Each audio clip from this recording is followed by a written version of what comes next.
नमस्कार, स्वागत है आप सब लोगों का मेरे चैनल स्टार्टिंग फ्रॉम स्क्रैच पे। आशा करता हूं आप सब लोग बहुत ही अच्छे होंगे। तो बिहार शिक्षक भर्ती के लिए खास करके ये लेक्चर है और इसमें मैं 500 से ज़्यादा प्रश्न लेने वाला हूं जो कि खास करके बिहार स्पेशल होने वाला है। तो आप बिहार के किसी भी एग्ज़ाम में आप बैठने वाले हो, एग्ज़ाम देने वाले हो, तो आपके लिए ये वीडियो काफ़ी इंपॉर्टेंट होने वाला है। तो ये पार्ट 1 है जिसमें मैंने सिर्फ 60 क्वेश्चंस लिए हैं और इसके बाद इस तरीके के कई पार्ट्स आगे मैं लेकर आऊँगा जिसमें मैं 500 से ज़्यादा प्रश्नों को सॉल्व करने वाला हूँ। और ये बिहार से रिलेटेड काफ़ी बेसिक प्रश्न होंगे लेकिन काफ़ी इंपॉर्टेंट प्रश्न होंगे जो कि पिछले कई एग्जामों में आए हुए हैं। तो चलते हैं सीधा वीडियो की ओर। तो आइए बात करते हैं अपने पहले प्रश्न के बारे में। When is the Bihar day celebrated? Bihar दिवस कब मनाया जाता है? आपके ऑप्शंस हैं 22 फरवरी, 22 मार्च, 22 अप्रैल या तो फिर 24 मार्च। तो ये चारों आपके ऑप्शंस हैं पहले प्रश्न के लिए। टोटल जो मैंने प्रश्न लिए हैं वो है 60 प्रश्न मैंने लिए हैं इस वीडियो में और आप लोगों को सारे के सारे प्रश्नों को जरूर अटेम्प्ट करना है। वीडियो को पॉज कर लिया कीजिए और अटेम्प्ट किया कीजिए सारे के सारे क्वेश्चंस।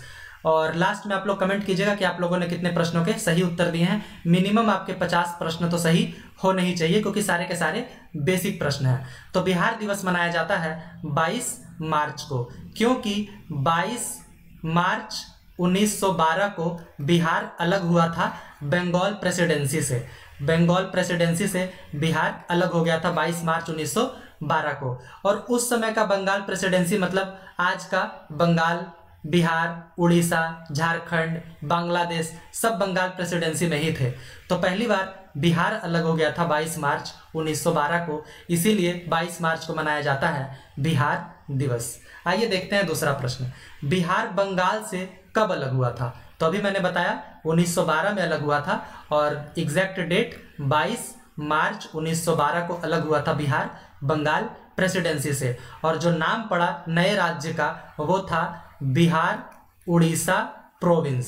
प्रोविंस का मतलब होता है राज्य, तो जो बना वो था बिहार उड़ीसा प्रोविंस।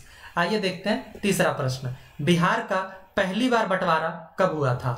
तो बिहार का पहली बार बंटवारा हुआ था 1936 ईस्वी में। एग्जैक्ट डेट की बात करें तो 1 अप्रैल 1936 को बिहार का बंटवारा हुआ था और जो नया राज्य बना था वो था उड़ीसा राज्य। इसीलिए उड़ीसा दिवस कब मनाया जाता है?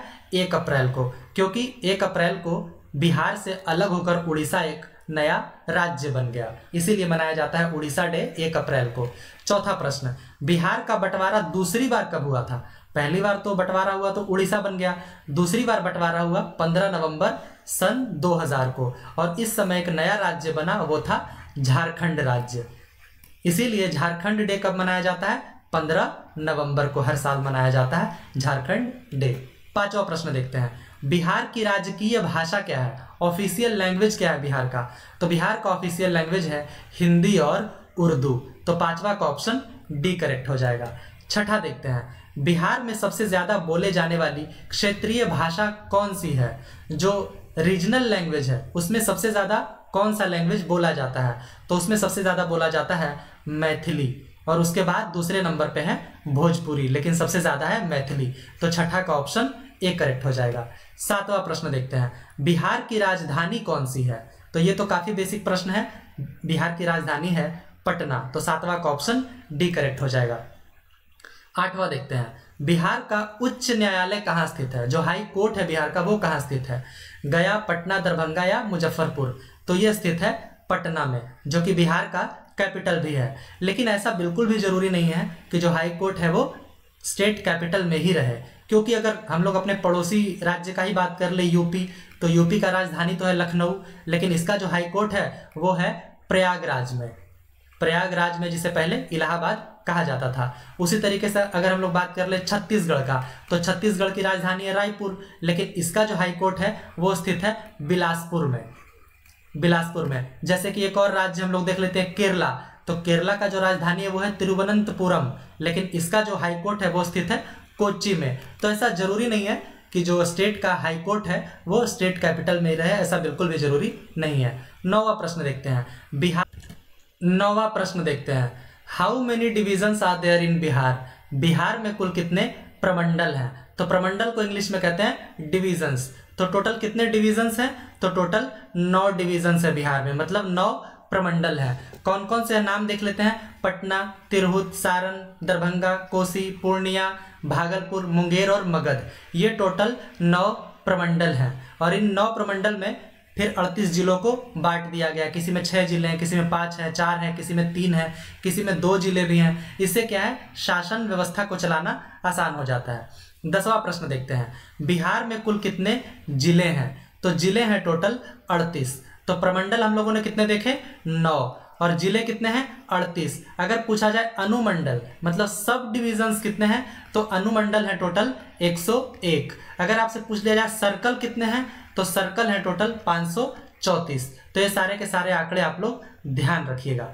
आइए अब बात करते हैं 11वें प्रश्न के बारे में, लेकिन उसके पहले प्लीज़ आप लोग चैनल को सब्सक्राइब कीजिए, वीडियो को लाइक कीजिए, शेयर तो ज़रूर कीजिए, और अगर आप लोगों का कोई सुझाव है तो आप लोग कमेंट बॉक्स में बता सकते हैं।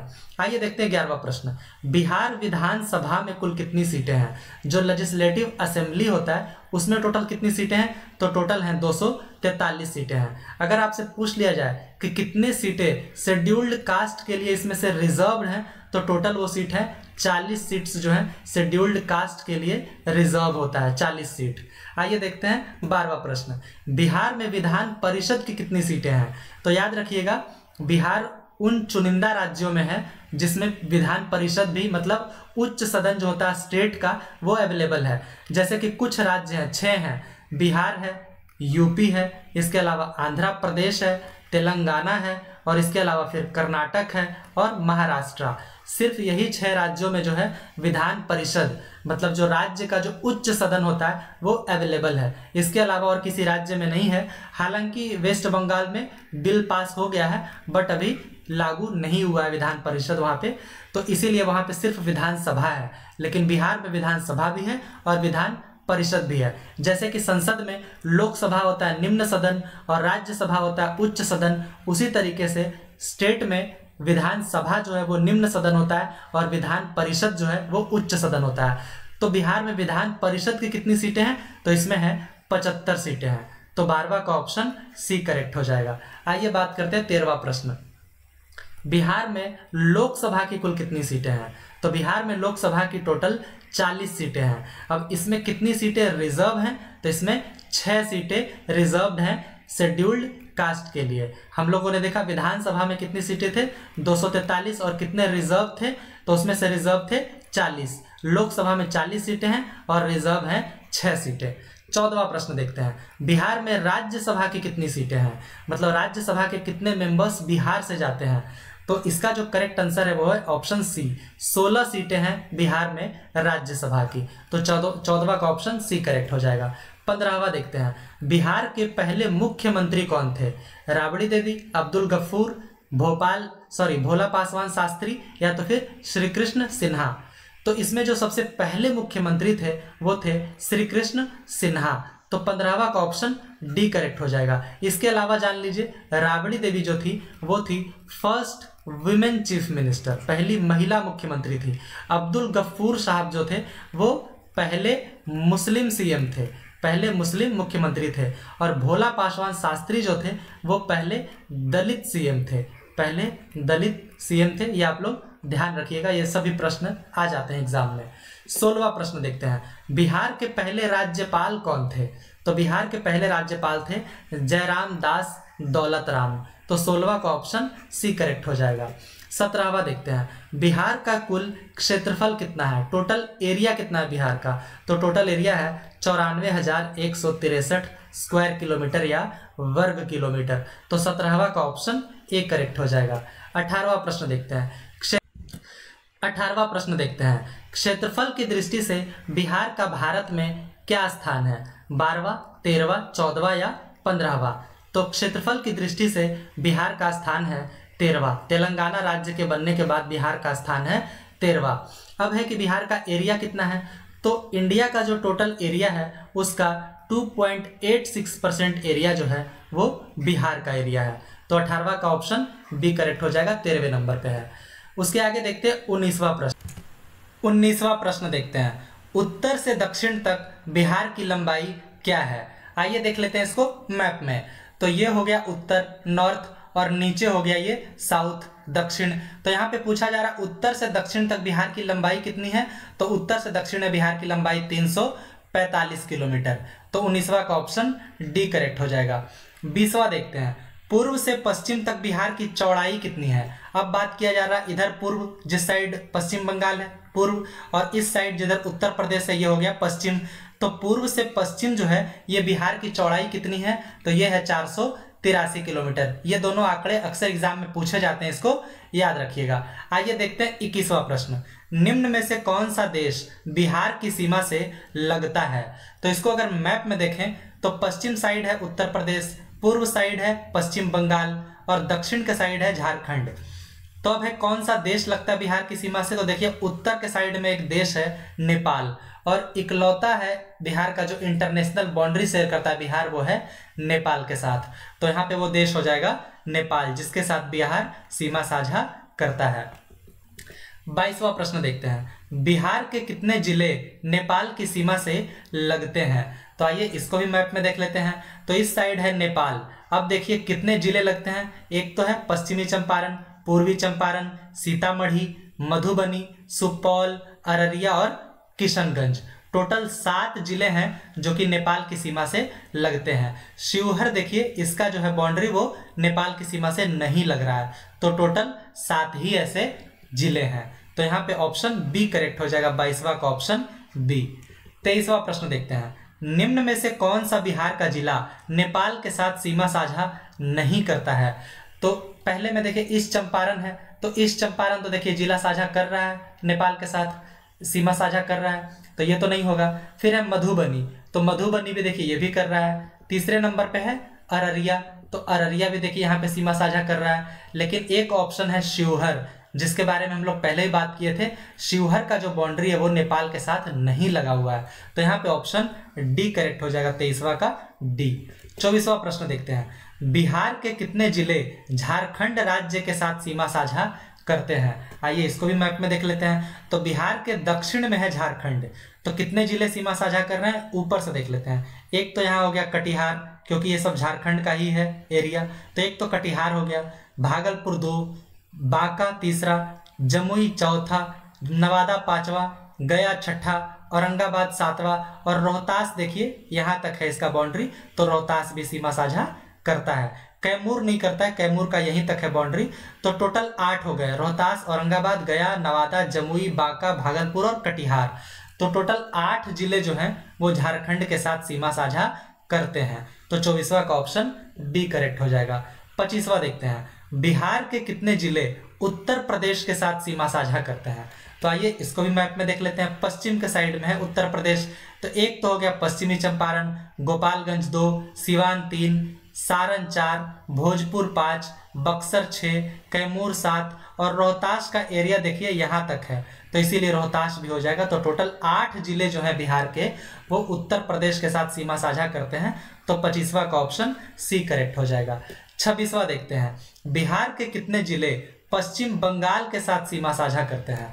तो पश्चिम बंगाल है पूर्व के साइड में, तो पश्चिम बंगाल के साथ एक तो किशनगंज हो गया, एक पूर्णिया हो गया, और तीसरा कटिहार हो गया। सिर्फ यही 3 जिले जो हैं वो पश्चिम बंगाल के साथ सीमा साझा करते हैं।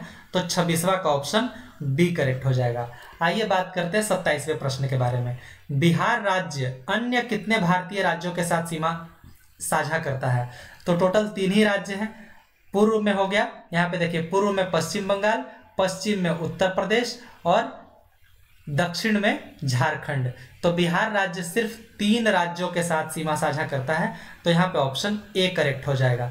आइए 28वां प्रश्न देखते हैं, बिहार राज्य कितने देश या देशों के साथ सीमा साझा करता है। तो बिहार राज्य सिर्फ एक देश के साथ सीमा साझा करता है, वो है नेपाल।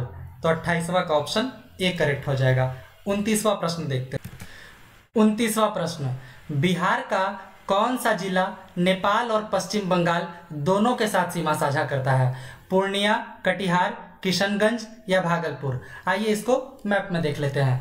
कौन सा जिला, इस साइड देखिए इधर नेपाल है और इस साइड पश्चिम बंगाल है, तो कौन सा जिला है जो दोनों के साथ सीमा साझा करता है। तो सिर्फ एक ये किशनगंज है, इसका देखिए सीमा नेपाल से भी है और पश्चिम बंगाल से भी है। तो यहाँ पे हो जाएगा ऑप्शन सी करेक्ट हो जाएगा, किशनगंज। आइए देखते हैं तीसरा प्रश्न, बिहार के कितने जिले किसी भी अन्य राज्य या देश से कोई सीमा साझा नहीं करते हैं? तो आपको वैसे जिलों का नाम बताना है कितने हैं जो कि किसी भी देश या किसी अन्य राज्य के साथ सीमा साझा नहीं करते हैं। तो ऐसे टोटल 16 जिले हैं। आइए हम लोग मैप में देख लेते हैं। जैसे कि एक देखिए यहाँ पे शिवहर, ये देखिए ना तो ये नेपाल के साथ बाउंड्री शेयर कर रहा है ना किसी और राज्य से। तो ऐसे और कितने जिले हैं? तो एक हो गया शिवहर, मुजफ्फरपुर 2, दरभंगा 3, सहरसा 4, मधेपुरा 5, खगड़िया 6, मुंगेर 7, बेगूसराय 8, लखीसराय 9, शेखपुरा 10, नालंदा 11, जहानाबाद 12, अरवल 13, पटना 14, वैशाली 15, समस्तीपुर 16। तो ये 16 जिले ऐसे हैं जो ना तो किसी अन्य राज्य के साथ बाउंड्री शेयर कर रहे हैं ना तो किसी देश के साथ। तो यहाँ पे करेक्ट आंसर हो जाएगा 16। आइए देखते हैं एक तीसरा प्रश्न, बिहार का सबसे पूर्ववर्ती जिला कौन सा है? मतलब सबसे ईस्ट में, सबसे पूर्व में कौन सा जिला बसा हुआ है? तो आइए मैप में देखते हैं। ये देखिए बिहार का मैप, सबसे ईस्टर्न में देखिए किशनगंज, इसका बाउंड्री यहाँ तक आया है ना। तो सबसे ईस्टर्न में कौन सा हो गया? किशनगंज। तो इसमें ऑप्शन ए करेक्ट हो जाएगा, 31 का ऑप्शन ए हो जाएगा। 32वां देखते हैं, बिहार का सबसे पश्चिमी जिला कौन सा है? तो अभी हम लोगों ने देखा था ये था ईस्टर्न, अब है वेस्टर्न। तो आइए वेस्टर्न को ही मैप में देख लेते हैं, मतलब सबसे पश्चिमी जिला। तो देखिए कैमूर का बाउंड्री देखिए यहाँ तक आया है, तो सबसे पश्चिमी हो जाएगा कैमूर। तो दूसरा का ऑप्शन क्या करेक्ट हो जाएगा? ए, कैमूर, जिसको भभुआ भी कहते हैं। आइए देखते हैं अगला प्रश्न, 33वां प्रश्न देखते हैं, बिहार का सबसे उत्तरी जिला कौन सा है? मतलब सबसे नदर्न में कौन सा डिस्ट्रिक्ट है बिहार का? तो आइए मैप में देखते हैं। तो इस साइड देखिए पूर्वी हम लोग ऑलरेडी देख चुके हैं, सबसे ईस्टर्न कौन सा है? किशनगंज। सबसे वेस्टर्न मतलब पश्चिमी कौन सा है? कैमूर। अब है नदर्न देखना है, सबसे उत्तरी कौन सा है? तो देखिए सबसे ऊंचा में जो है वो है वेस्ट चंपारण, इसके सामने कोई सा भी डिस्ट्रिक्ट नहीं है। तो सबसे उत्तरी कौन सा हो गया? वेस्ट चंपारण। तो ऑप्शन यहाँ पे बी करेक्ट हो जाएगा 33 का। आइए 34वां देखते हैं, बिहार का सबसे दक्षिणी जिला कौन सा है? सदर्न डिस्ट्रिक्ट सबसे ज्यादा कौन सा है? तो देखिए साउथ नीचे की ओर हो जाएगा, तो सबसे सदर्न देखिए यहाँ पे ये गया का बाउंड्री है, इसके सामने और कोई भी डिस्ट्रिक्ट का बाउंड्री नहीं है, जमुई का ऊपर ही है। तो सबसे सदर्न हो जाएगा गया का। यहाँ पे देखिए मैप में भी मेंशन किया हुआ है, सदर्न कौन सा है? गया, है ना। मैप एरो देके मेंशन किया हुआ है। सबसे पश्चिमी कौन सा है? कैमूर, जिसको भभुआ भी कहते हैं। सबसे पश्चिमी में कौन सा है? वेस्ट चंपारण। और सबसे पूर्वी में कौन सा है? किशनगंज। आइए अब आगे देखते हैं, इसका आंसर हो जाएगा गया, 34 का ए। आइए देखते हैं 35वां प्रश्न देखते हैं, बिहार में सर्वाधिक वर्षा किस जिले में होता है? Maximum rainfall. तो मैक्सिमम रेनफॉल होता है किशनगंज में। तो 35 का ऑप्शन डी करेक्ट हो जाएगा। 36वां देखते हैं, बिहार में सबसे कम वर्षा किस जिले में होता है? सबसे ज्यादा तो किशनगंज में होता है, सबसे कम कहाँ होता है? तो सबसे कम होता है औरंगाबाद में। तो 36 का ऑप्शन ए करेक्ट हो जाएगा। 37वां देखते हैं, बिहार का राजकीय वृक्ष जो स्टेट ट्री है वो कौन सा है? पीपल का पेड़ है, आम का पेड़ है, अशोक का पेड़ है या बरगद का पेड़ है? तो जो राजकीय जो वृक्ष है वो है पीपल का पेड़, इसको माना जाता है बिहार का स्टेट ट्री। 37वां का ऑप्शन ए करेक्ट हो जाएगा। 38वां, बिहार का राजकीय फूल कौन सा है? स्टेट फ्लावर कौन सा है बिहार का? तो ये है मैरीगोल्ड, गेंदे का फूल, यही है बिहार का स्टेट फ्लावर। 39 देखते हैं, बिहार का राजकीय पक्षी कौन सा है? State bird. तो बिहार का जो स्टेट बर्ड है वो है स्पैरो, मतलब गौरैया, यह है बिहार का राजकीय पक्षी। 40वां, बिहार का राजकीय पशु कौन सा है? State animal. तो स्टेट एनिमल है ऑक्स, मतलब बैल। तो 40 का ऑप्शन ए करेक्ट हो जाएगा। 41वां देखते हैं, कुछ सेंसस के भी क्वेश्चंस ले लेते हैं। 2011 की जनगणना के अनुसार बिहार की आबादी क्या थी? चूंकि ऑफिशियल जो हमारे पास जनगणना है वो 2011 का ही है, इसीलिए हम लोग 2011 सेंसस का बात कर रहे हैं। तो उसके अनुसार बिहार की आबादी थी 10,40,99,452। तो 41वां का ऑप्शन डी करेक्ट हो जाएगा। 42वां, बिहार के 2011 के जनगणना के अनुसार कुल आबादी में कितने पुरुष और महिलाएं हैं? 2011 के जनगणना के अनुसार तो पुरुष थे उसमें 5,42,78,157 और महिलाएं थी 4,98,21,295। तो 42वां का ऑप्शन ए करेक्ट हो जाएगा। 43वां देखते हैं, 2011 की जनगणना के अनुसार किस जिले की जनसंख्या सबसे ज्यादा है? तो सबसे ज्यादा जो है वो है पटना की जनसंख्या। कितनी है पटना की जनसंख्या? उस समय 2011 के अनुसार थी 58,38,465। ये जनसंख्या थी पटना की, जो कि पूरे बिहार में सभी जिलों में सबसे ज्यादा पटना की ही थी। 44वां प्रश्न देखते हैं, 2011 की जनगणना के अनुसार किस जिले की जनसंख्या सबसे कम है? सबसे ज्यादा तो पटना की थी, सबसे कम थी शेखपुरा की। तो 44 का ऑप्शन ए करेक्ट हो जाएगा। कितनी थी? 6,36,342। सिर्फ इतनी जनसंख्या थी शेखपुरा जिले की। 45वां, आबादी के अनुसार बिहार किस स्थान पे है? तो आबादी के अनुसार बिहार है तीसरे स्थान पे। पहले पे है यूपी, दूसरे पे है महाराष्ट्र और तीसरे पे है बिहार। 46वां प्रश्न देखते हैं, 2011 की जनगणना के अनुसार बिहार का लिंगानुपात क्या है? सेक्स रेशियो 2011 की जनगणना के अनुसार क्या था? तो ये था 918। सेक्स रेशियो क्या होता है कि मतलब पर 1000 पुरुषों पे कितनी महिलाएं, तो पर 1000 पुरुषों पे सिर्फ 918 महिलाएं थी। बिहार का सेक्स रेशियो यही था 2011 की जनगणना के अनुसार। आइए आगे देखते हैं 47वां प्रश्न, 2011 के जनगणना के अनुसार बिहार का जनसंख्या घनत्व क्या था? पॉपुलेशन डेंसिटी क्या था? पॉपुलेशन डेंसिटी क्या होता है? पर स्क्वायर किलोमीटर पे कितने पर्सन रह रहे थे? तो पॉपुलेशन डेंसिटी था 1106 पर्सन, मतलब कि एक स्क्वायर किलोमीटर में 1106 लोग औसतन बिहार में रह रहे थे। तो 47वां का ऑप्शन सी करेक्ट हो जाएगा। 48वां देखते हैं, 2011 की जनगणना के अनुसार किस जिले का लिंग अनुपात सबसे ज्यादा था? लिंगानुपात कितना था? 918, हम लोग देख चुके हैं। अब यहाँ पे पूछा जा रहा है किस जिले का सबसे ज्यादा था, तो सबसे ज्यादा था गोपालगंज का। कितना था गोपालगंज का? 1021, मतलब 1000 पुरुषों पे 1021 महिलाएं, मतलब महिलाएं ही यहाँ पे ज्यादा थी। अगर पूछा जाए सबसे कम किसका था, तो सबसे कम था मुंगेर का। मुंगेर का कितना था? 876, मतलब 1000 पुरुषों पे सिर्फ 876 महिलाएं ही थी मुंगेर जिले में।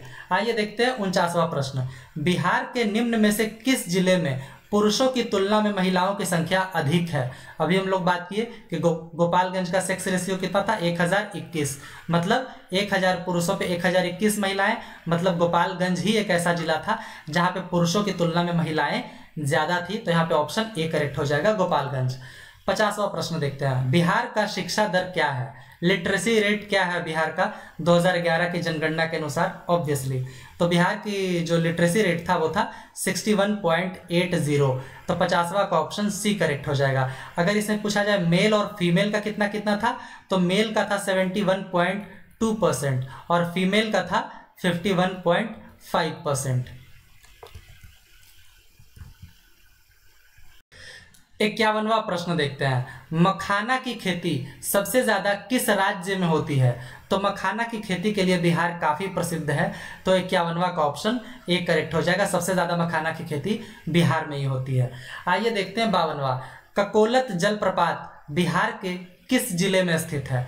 तो ककोलत जलप्रपात बिहार के नवादा जिले में स्थित है। तो 52 का ऑप्शन बी करेक्ट हो जाएगा। 53 देखते हैं, बिहार एक महान धार्मिक केंद्र है, तो किन के लिए है? तो सिखों के लिए भी है, जैन के लिए भी है, बौद्ध के लिए है। तो यहाँ पे ऑप्शन डी करेक्ट हो जाएगा कि इन तीनों ही धर्मों के लिए बिहार जो है एक धार्मिक केंद्र है। सिखों के लिए आप जानते हैं कि पटना में ही जो सिखों के 10वें गुरु थे, तो उनके लिए पटना तो ही। उसके अलावा जैन लोगों का भी है, बिहार शरीफ, पावापुर, ये सब जगहों पे है। बौद्ध के लिए जानते ही हैं बोध गया।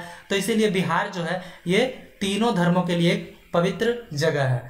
54 प्रश्न नंबर देखते हैं, अफगान बादशाह शेर शाह सूरी का मकबरा निम्नलिखित में से किस जगह पर स्थित है? तो शेर शाह सूरी का मकबरा सासाराम में स्थित है। तो 54 का ऑप्शन डी करेक्ट हो जाएगा। 55वां देखते हैं, सदाकत आश्रम निम्नलिखित में से किस नेता के साथ जुड़ा हुआ है? तो सदाकत आश्रम जो है ये एक्चुअली डॉक्टर राजेंद्र प्रसाद जी के साथ जुड़ा हुआ है, जो कि हमारे भारत के पहले राष्ट्रपति भी थे। और जैसे कि जब ये रिटायर हो गए थे तो उसके बाद अपनी बाकी की जिंदगी ये इसी आश्रम में ही बिताए थे, सदाकत आश्रम में ही। ठीक वैसे ही जैसे कि साबरमती आश्रम महात्मा गांधी जी से जुड़ा हुआ था, उसी तरीके से सदाकत आश्रम जो है वो राजेंद्र प्रसाद जी से जुड़ा हुआ था। 56वां प्रश्न देखते हैं, बिहार के निम्नलिखित में से किस जगह पर गर्म पानी का झरना है? तो ये तो खैर काफ़ी फेमस है, राजगीर में जहाँ गर्म पानी का झरना है। तो 56 का ऑप्शन डी करेक्ट हो जाएगा। आगे देखते हैं 57वां, निम्न में से कौन सा बिहार का एक चित्रकला संस्कृति है? पेंटिंग कल्चर है बिहार का, कौन सा है? तो काफ़ी फेमस है ये मधुबनी पेंटिंग, जो कि बिहार का है, बिहार ओरिजिनेटेड है और ये काफ़ी फेमस भी है। तो बिहार का ये जो मधुबनी पेंटिंग है, ये बिहार का एक पेंटिंग कल्चर है। 58वां देखते हैं, निम्न में से कौन सा बिहार का एक प्रसिद्ध पशु मेला है? ये पशु मेला है, ये क्या नाम है बिहार का? सबसे प्रसिद्ध मेला है ये सोनपुर मेला, या तो फिर मेष संक्रांति मेला, मुजफ्फरपुर मेला, या तो फिर फेयर ऑफ कार्तिक पूर्णिमा, मतलब कार्तिक पूर्णिमा का मेला। तो कौन सा है पशु मेला? तो वो है सोनपुर का पशु मेला, ये बहुत ही फेमस है। तो 58 का ऑप्शन ए हो जाएगा। आगे देखते हैं 59, निम्न में से बिहार की कौन सी भाषा को संविधान की 8वीं अनुसूची में शामिल किया गया है? तो ये सारे के सारे बिहार के लोकल भाषाएं हैं, मैथिली, मगधी, भोजपुरी, संथाली। तो आपसे पूछा जा रहा है कि इनमें से कौन सा भाषा है जो कि संविधान की 8वीं अनुसूची में शामिल कर लिया गया? तो वो है मैथिली। इसके अलावा और इन तीनों में से किसी भाषा को भी 8वीं अनुसूची में शामिल नहीं किया गया है। 60वां प्रश्न देखते हैं, जो कि आज का अंतिम प्रश्न भी होगा। 1857 की क्रांति का नेतृत्व बिहार से कौन कर रहे थे? तो ये तो खैर काफ़ी फेमस है बिहार के एग्जाम के लिए क्वेश्चन। तो वो कौन थे? तो वो थे बाबू कुंवर सिंह, जो कि आरा जगदीशपुर से थे। तो 60वां का ऑप्शन सी करेक्ट हो जाएगा। तो आशा है आप लोगों को ये लेक्चर पसंद आया होगा, ये वीडियो पसंद आया होगा, और इसमें भी बहुत सारे प्रश्न आने वाले हैं, 500 से ज़्यादा प्रश्न आएंगे। तो आप लोग बस इस चैनल से जुड़ जाइए और अपडेट मिलता रहेगा। आप लोग बेल आइकन को ऑन कर लीजिएगा, और जिससे कि आपको सारे के सारे अपडेट मिलते रहेंगे इस चैनल से रिगार्डिंग जो भी मैं वीडियो डालने वाला हूं। तो बिहार स्पेशल अभी कई सारे क्वेश्चन आएंगे, लगभग 500 से 600 क्वेश्चन आएंगे। तो अगर आप लोगों को ये वीडियो पसंद आया होगा तो प्लीज़ चैनल को सब्सक्राइब कीजिएगा, वीडियो को लाइक कीजिएगा। Thank you so much.